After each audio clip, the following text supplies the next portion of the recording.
राखी आल्यापासून सागर जरा जास्तच नाटकी करायला लागलेला आहे. पहिलाच एक तर कॉमेडीचा राजा म्हणून ओळखलेला जातो. त्यात ही कॉमेडीची क्वीन आणलेली आहे. म्हणजे क्वीन आणि किंग या दोघांचा आता चांगलाच ताळमेळ बसणार आहे. असं काही भन्नाट कमेंट या प्रोमोवरती मिळालेली आहेत.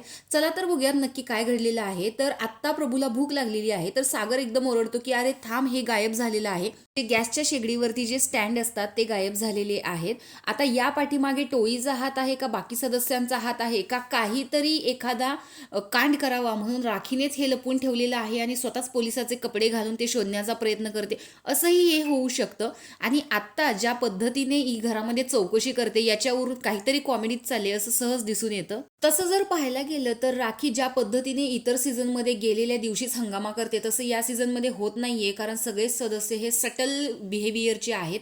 त्याच्यामुळे काहीतरी मुद्दा उकरून काढायचा म्हणून तिने फक्त एक रुचिताला जाऊन ठिणगी मारलेली होती आणि ती थोडीफार पेटलेली होती, कारण विशालने तिला शांत बसवलं. आणि जर असा विशाल शांत बसला तर राखी जे काही करते ते असं भडका उडणारच नाही. त्यामुळे TRP सुद्धा कमी होऊ शकतो. त्यामुळे राखीला पाठवून सुद्धा काही मसाला मिळत नाहीये आत्ता 2 दिवसात, तरी हे सहज दिसते.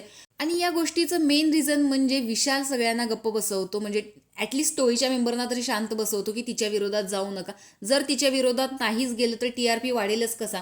तर आत्ता हे स्टँड जे आहे ते विशालकडे सापडलेले आहेत. आधी असं वाटत होतं की राखीनेच हे सगळं केलेलं असेल, पण हे तर स्टँड विशालकडे सापडलेले आहेत.